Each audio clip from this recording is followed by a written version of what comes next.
Hello, my friends, and welcome back to the book of Joshua. And today we'll be reading chapters 21 through 24, and that will actually finish out the book of Joshua for us on this reading plan. So if you've made it this far, congratulations. We're finished with our first book of the Bible. So Joshua, in chapter 21, which is where we're going to start today, we're going to see the cities that are given to the Levites. Now remember, they're getting cities and not a larger portion of land because they've been set apart for service to the Lord. So in this chapter, we can see that the Levites are given 48 cities with common land around them where they could care for their livestock. So not a lot that I would call like exciting here, but that's the land that's given to the Levites. Okay, they're set apart to be God's priests. And so they are given cities all throughout the land of Canaan amongst the tribes so they can do their priestly duties. So the one thing that I will point out that we should notice in this chapter is that the Lord has kept his promises. He has given everyone all the land that he has promised. In a world where so few people keep their promises, it's great to know that we have a God who always keeps his. We can trust him and know that when we act in faith, he will be faithful and he will do as he's promised. And that brings us to chapter 22. In this chapter, we see a pretty interesting episode, I'll call it here, between the tribes of Reuben, Gad, and the half-tribes of Manasseh. Not Gad, and the half-tribe of Manasseh, and the rest of the children of Israel.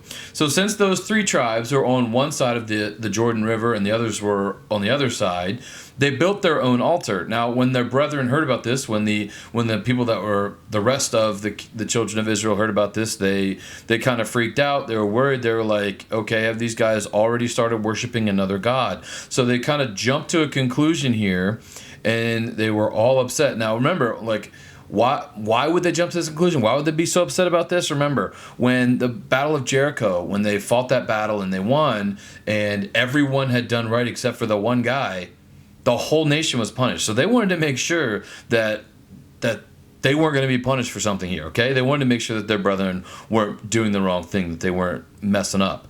And so they were kind of, though, jumping to a conclusion. They thought that when they had built this new altar that it was going to be so they could worship some other god. But that's not what was happening at all. They explained that they built this altar not even to use it, but as a reminder of the real altar and their service to God so they would remain faithful to him. So this was a big relief to the people, and they realized that they had gotten themselves all worked up over nothing. Have any of you guys ever done that before? And so here's what I want you to take from that.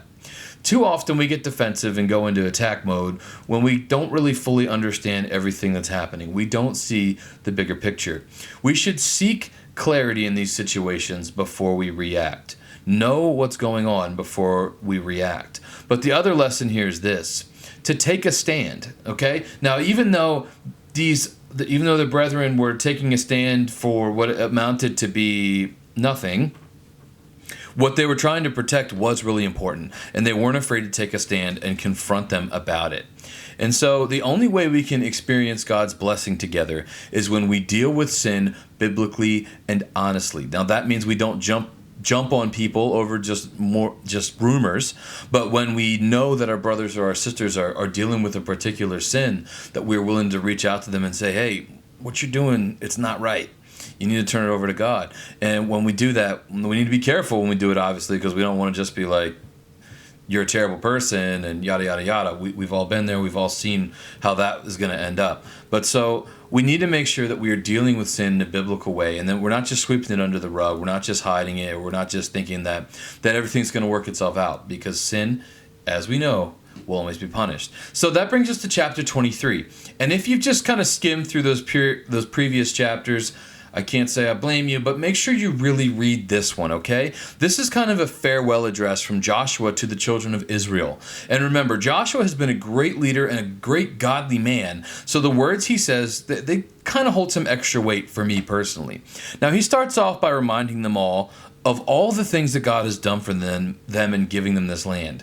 Because of that, he encourages them to remain strong. He wants them to continue obeying the law that Moses had given them so that they could abide in God's blessings. He points out that God has done great things for them and has driven out great, powerful nations from before them. He tells them to be careful and to love the Lord their God. So then he gives them some good advice. He tells them not to intermarry with the people from Canaan, the people that they were actually supposed to kill, but some of them didn't, because they would because those people would actually cause them to wander away from God. And we know that in the New Testament, it also talks about not being unequally yoked. Same idea here. When you're married and you intermarry with someone, you can do it with the best intentions, but eventually you are going to rub off on each other. You are going to convince each other more often than not to go down a way you shouldn't. So Joshua was telling his people, do not intermarry with these Canaanite people. Do not intermarry with these people. That's God is not the Lord. And we know that eventually they're not going to heed this advice, but I don't want to get ahead of the story here. Joshua then tells them that basically he realizes that his time on earth is done. He is old and his death is coming soon. And he reminds them that God has not broken a single promise to them. And then that brings us to chapter 24, the last chapter in the book of Joshua.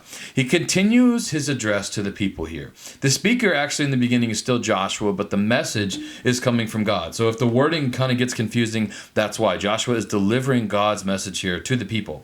God is saying that he's the one responsible for all these things that are mentioned here. Basically, apart from God, they wouldn't have any of what they now have. And in fact, they'd probably still just be slaves in Egypt. Because of all that God had done for them, they were to fear the Lord and worship him in sincerity and truth. They were to worship the Lord and him alone. And this brings me to one of my favorite verses in the book of Joshua.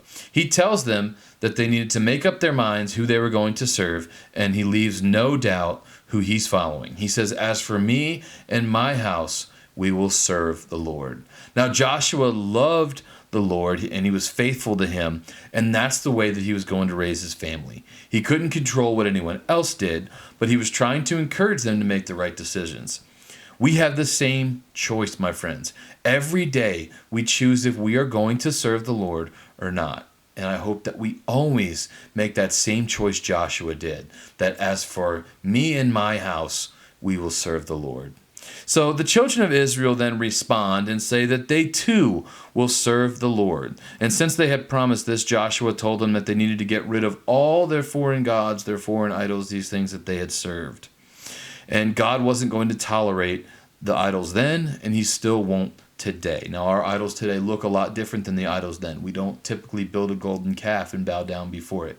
But we do have things in our lives that we put in front of God. And anything that we put ahead of God is an idol in our lives, because we know that God should be the first thing in our lives. And that's how even things that we consider good things can become idols. So we need to be really careful that we don't allow that to happen. So after Israel makes that promise to serve the Lord, the chapter wraps up with the death of Joshua and Eleazar. Eleazar was the priest and the high priest that had gone along with Joshua and was actually the son of Aaron, who was Moses' brother. And so how would Joshua be remembered?